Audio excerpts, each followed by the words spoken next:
Y como todos los miércoles recibimos a nuestro querido amigo el doctor Alberto Schiavarelli. Buenos días, Alberto.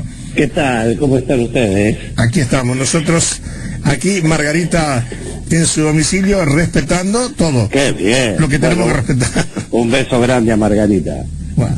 Bueno, doctor, hay tanta cosa para hablar.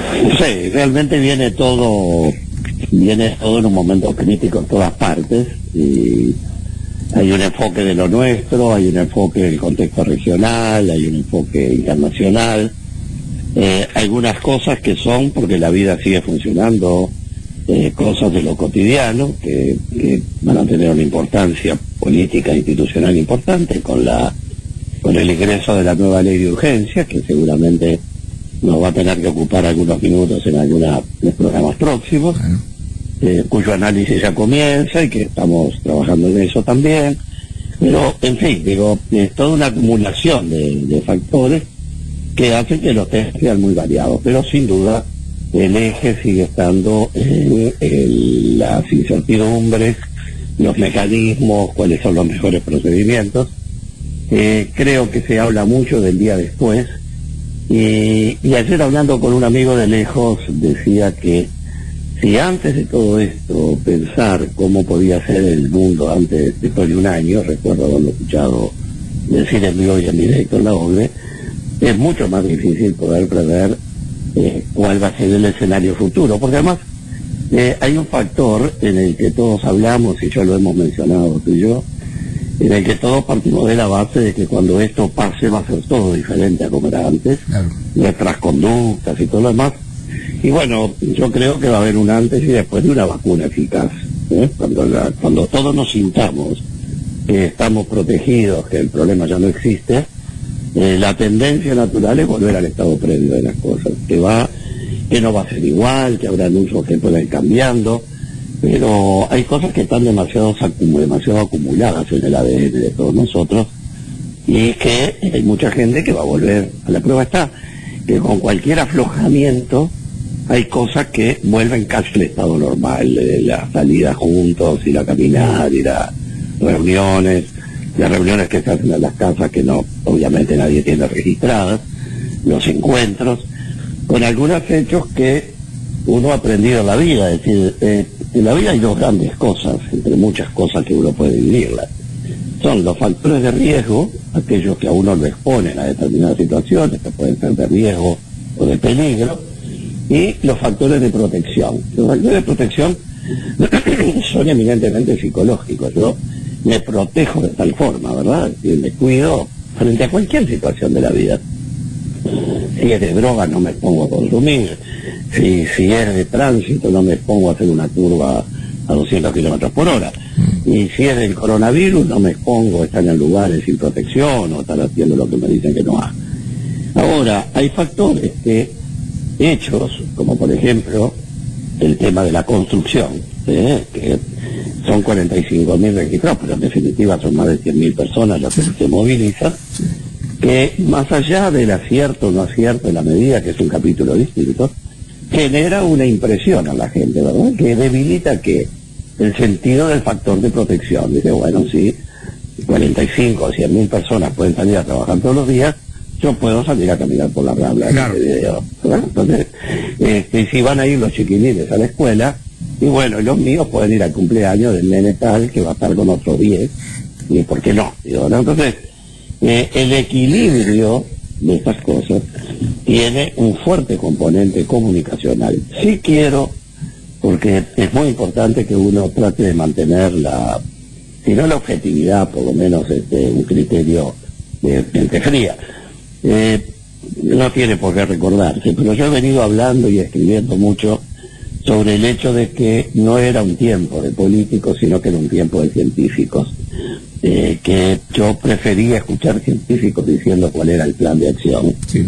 Y bueno, y felicito realmente, más allá de las personas no estoy calificando científicamente, pero sí felicito que el gobierno haya tomado la decisión de crear un grupo científico para la toma de decisión, y que sean voceros científicos los que nos expliquen, porque si no, de lo contrario, somos todos analistas políticos. Tú lo reclamaste acá, ¿verdad, Alberto? Hace un par de semanas, por lo menos atrás, dijiste, quiero más científico y menos político la América. Sí, señor. Por eso lo cito, porque recibí muchísimo.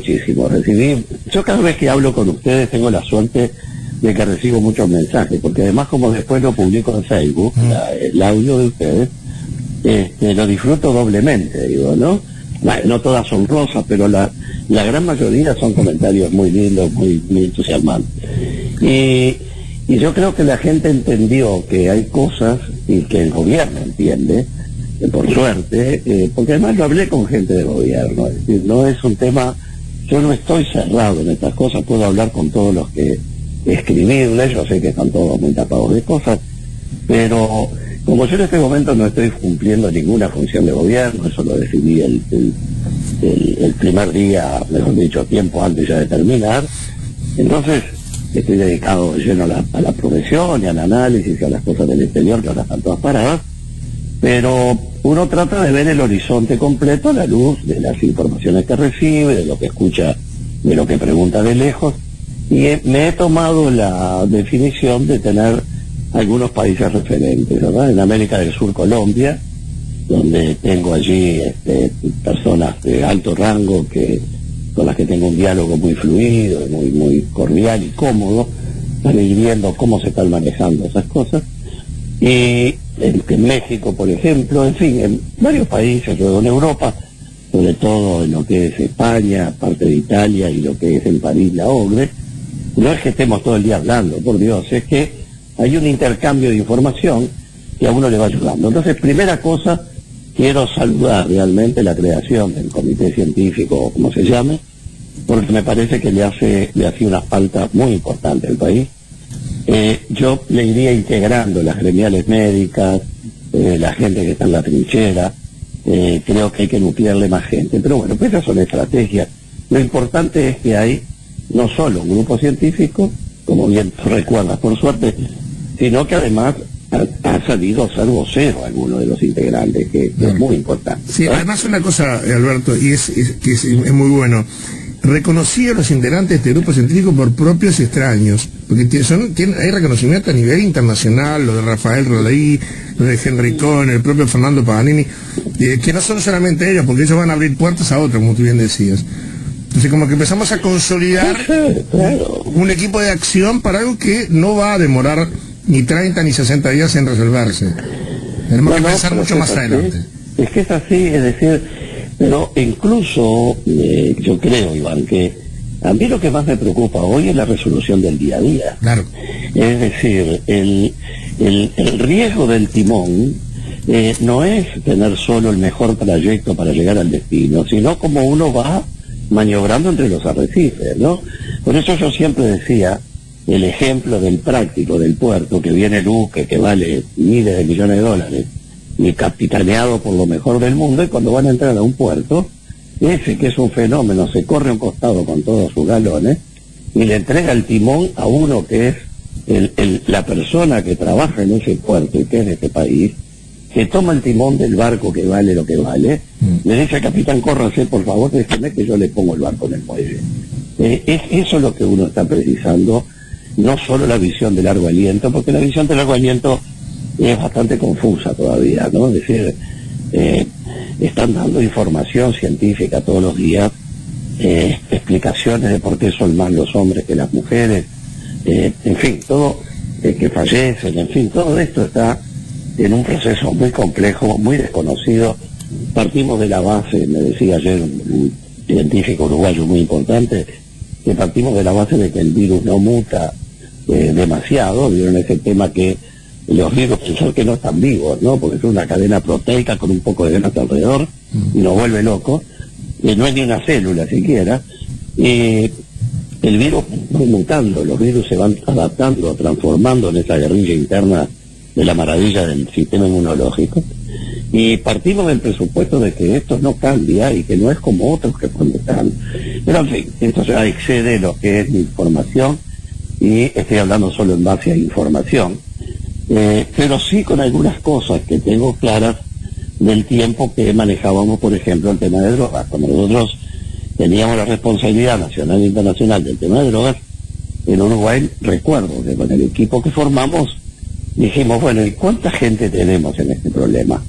Entonces, hay una forma que se le dice ir a golpear puerta por puerta, que parece bastante imposible, y después la otra, tratar de utilizar tablas internacionales y hacer un convenio, como hicimos con los sistemas de emergencia y las puertas de emergencia de los hospitales y centros de atención de salud, que incluyeran en el interrogatorio cuántos tenían problemas por consumo de drogas que hubieran incidido en su estado de salud crítico que lo llevó a la emergencia.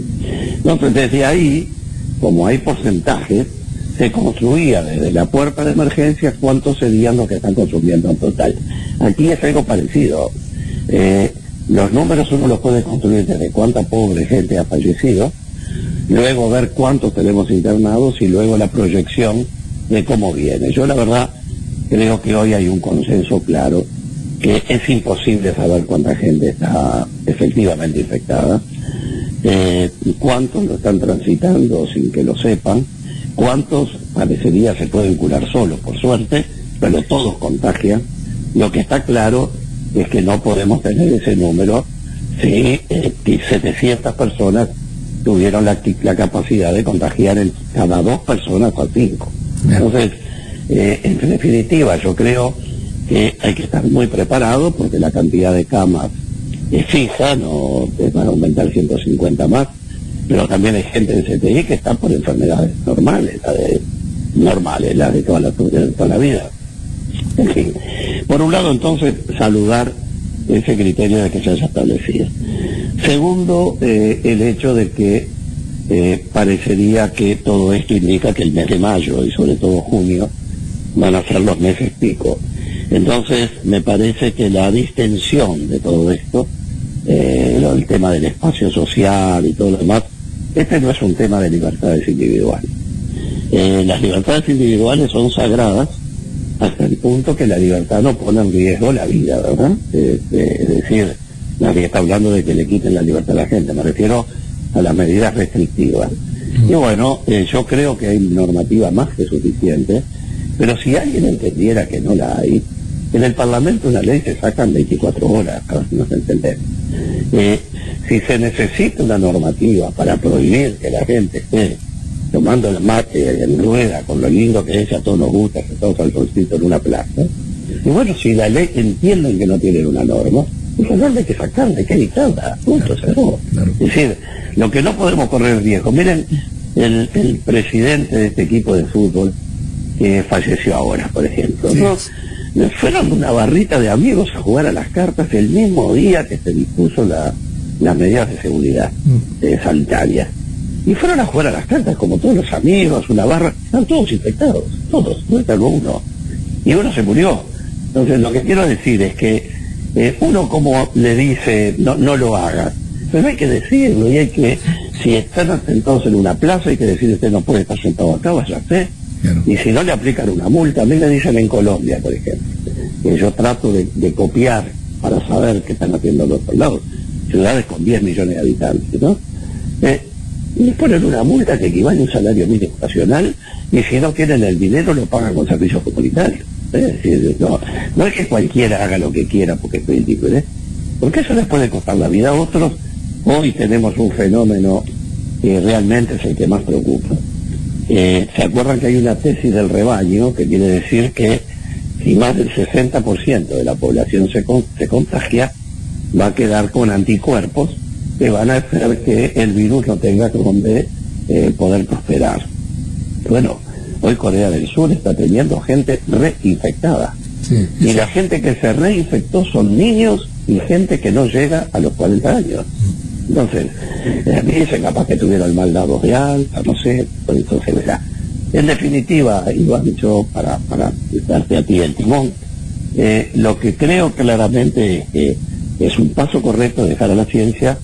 Creo, vuelvo a insistir, que sería un enorme servicio para el país que la Comisión de Salud del Senado y la Comisión de Salud de Diputados trabajaran en forma conjunta, integradas, como hacemos para la ley de presupuesto o de rendición de cuentas, y convoquen las dos comisiones a el gobierno, que tiene que ver con esta toma de decisión, que es hacerle perder unas horas, estamos de acuerdo, pero también ayuda mucho porque cada vez que uno tuvo que ir, tiene que ordenar las ideas, tiene que prepararse para esa situación, y que haya actas documentadas de cuáles son los procedimientos, en qué se está pensando, dónde están los vacíos de información, y que quede documentado el proceso legal que se está llevando adelante. Creo que ahí hay una omisión del Parlamento, lo digo que con pesar, pero la verdad que lo estoy comentando bastante entre los amigos que ya tienen los dos lados del mostrador, porque para los que ejercen función de gobierno puede parecer primero estos cómo molestan, y después es una tranquilidad tan enorme poder haber ido a decir cosas y que le digan todo lo que le quieren decir allí, y después de ir y decir, no, mire, donde le dije que 2 y 2 eran 5, me equivoqué, son 4, claro. Y que haya un acta que diga, mire, cambiamos de rumbo. El gobierno el presidente está complicando muy bien. Ahora, esto es como los encuestadores, uno comunica bien antes de que la gente vote, después que se cuentan los votos, la buena comunicación deja de existir. Exactamente, correcto. Acá el tema es que vamos rumbo a algo que en un mes o dos vamos a tener números. Y lo último que uno quiere es que la institución, Presidencia de la República y Gobierno, más allá de lo que cada uno ha votado, se fragilice. Por eso me parece tan importante lo científico, y me parece tan importante que ojalá nos lleven al apunte con el tema de las comisiones parlamentarias, ¿no? Ahora, Alberto, uno trata de interpretar todo, y tú decías de que hace siempre hincapié en el tema de la comunicación. Uno escucha, o sea, yo lo planteo de esta manera, cada medio televisivo tiene a su infectólogo de cabecera. Sí. ¿Está? Entonces, como los encuestadores. Exacto, y hay uno que dice algo, dice esto no, lo otro no, y plantea un escenario, y de repente sale otro, o sea, uno de ellos, por ejemplo, es el doctor Sabio, nadie va a reconocer la idoneidad y la jerarquía que tiene, y después sale el doctor Galeana, y que dice, la cuarentena obligatoria no hubiera cambiado nada, yo no le veo ningún tipo de inconveniente salir a caminar a la Rambla, o sea, como que los mensajes son contradictorios. Y acá, por ejemplo, alguien dice, bueno, ¿qué hago? ¿Están habilitando las plazas de deporte, los gimnasios? ¿Qué va a pasar con eso? Yo no entiendo, la gente no está entendiendo lo que sea. Mira, yo creo que lo mejor, porque por aquello de que el agua tibia ya está inventada. ¿Entendés a dónde quiero llegar? Digo, absolutamente, es clarísimo. A mí me parece bárbaro que, primero, me parece que para eso tiene que estar ese ámbito científico donde se reúnan y tomen definiciones. Porque no hay derecho, una cosa es la libertad de expresión, y otra cosa es la capacidad de conocimiento científico. A mí, por más que me expliquen cómo funciona el cohete Saturno y cómo se arma y se desarma 10 veces por día, seguramente no voy a saberlo. Entonces, eso no es ejercicio de la libertad de comunicación.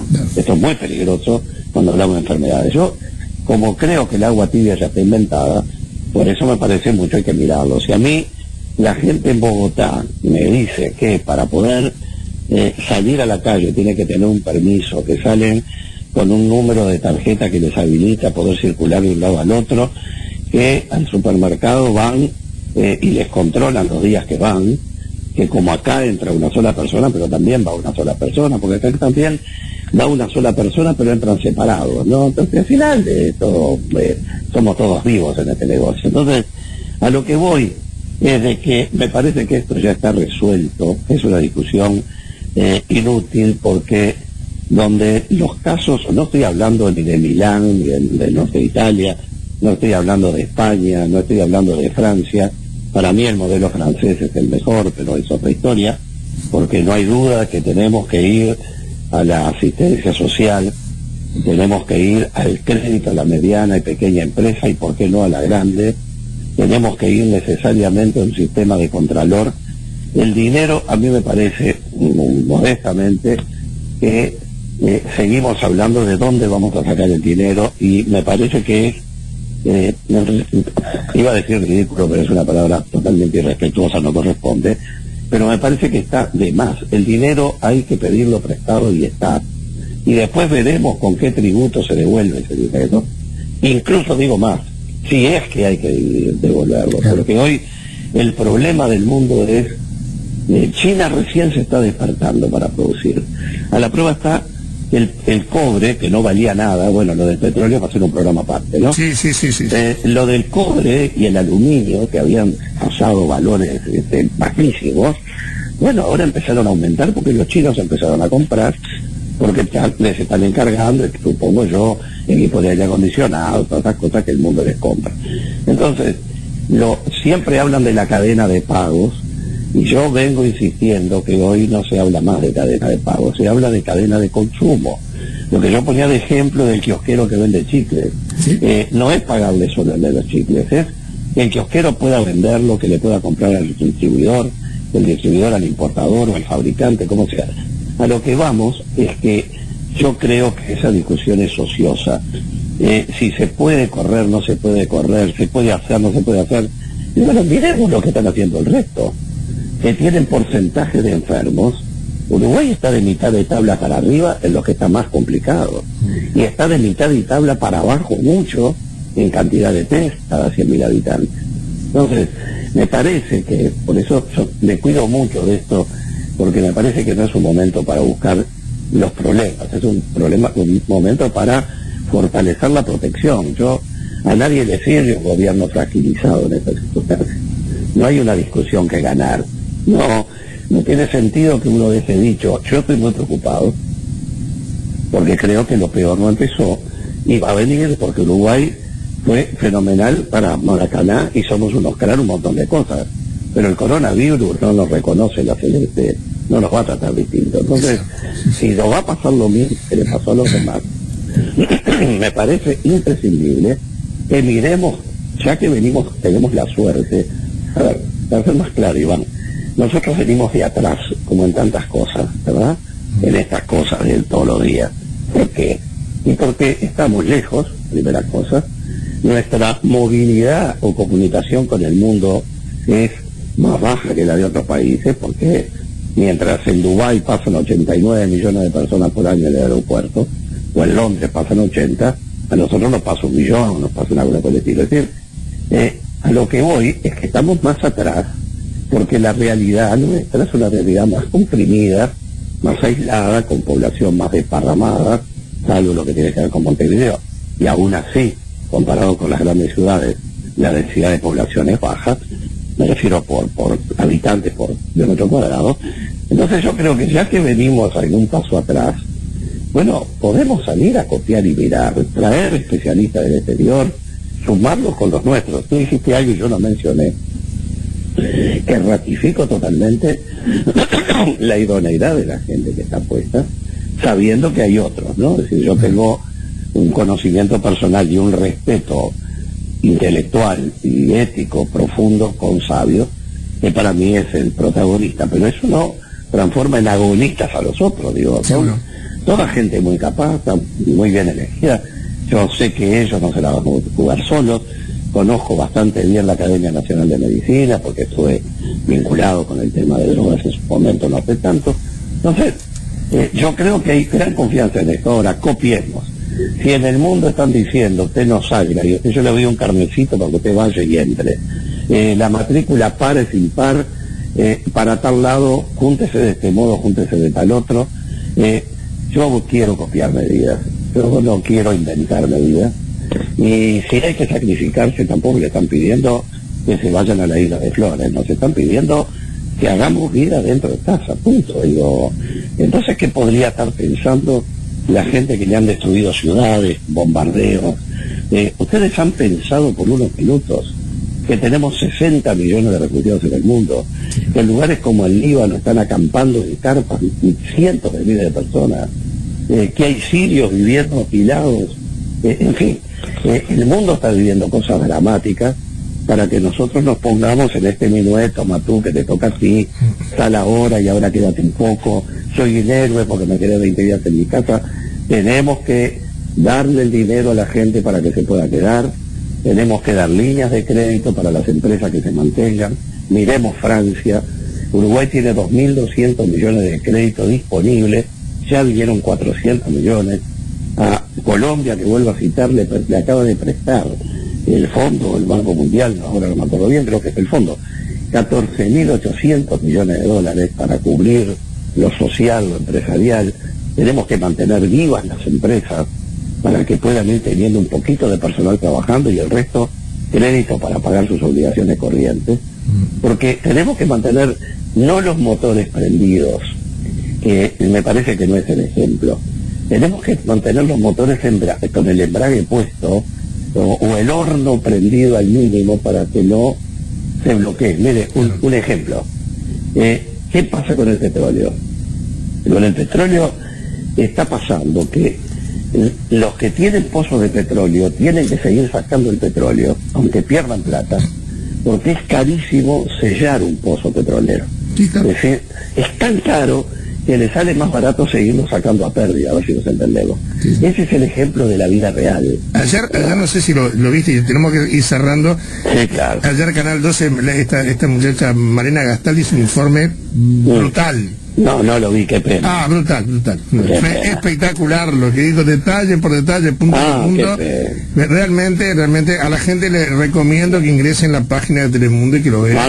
Ya salgo a verlo. Porque fue impactante, lo que es detalle por detalle. Habló 15 minutos ella solita frente a cámara con todo un panel atrás, ¿verdad? Donde iban marcando punto por punto la realidad del mundo y la realidad del país. No, es brutal. Yo vi los pozos petroleros en Emiratos Árabes, lo vi en Dubái, y lo vi en Abu Dhabi, y son cosas que uno no se las puede imaginar. Y yo sabía que cerrarlo, porque me lo habían dicho, que el pozo petrolero no es algo que uno cierra una llave y no. apagó. Entonces, es tan caro apagar un pozo de petróleo que ya viene con presión. No digo Arabia Saudita, donde uno escarba con el pie y sale el petróleo, ¿no? Por eso están parando el mundo, es de mejor calidad. Pero normalmente son procesos complejos. Volviendo a nuestra realidad para terminar, sí. Es que, en definitiva, saludemos el grupo científico, no inventemos el agua tibia. Si los países que están viviendo este tema están tomando medidas, tomémoslas nosotros también. Pongamos el dinero que está disponible de créditos, no salgamos a inventar impuestos sobre la hora que nos dividen. Utilicemos el crédito disponible del país. Paguemos a la gente que no se puede mantener sola. Paguemos a las empresas los créditos que les permitan seguir funcionando. Y ahí ni siquiera me importa el tamaño. Las están clasificando por cantidad de personal o por cantidad pequeña de su propio giro que les permita funcionar. Claro. ¿No? Pero por ahí vamos con el optimismo, pero no el optimismo con el que voy cuando juega Uruguay o juega Peñarol, no. Estoy con el optimismo racional de que hay cosas que tenemos que ir ajustando. Alberto, un abrazo grande y nos reencontramos el próximo miércoles. El próximo miércoles, un gusto. Un placer como siempre.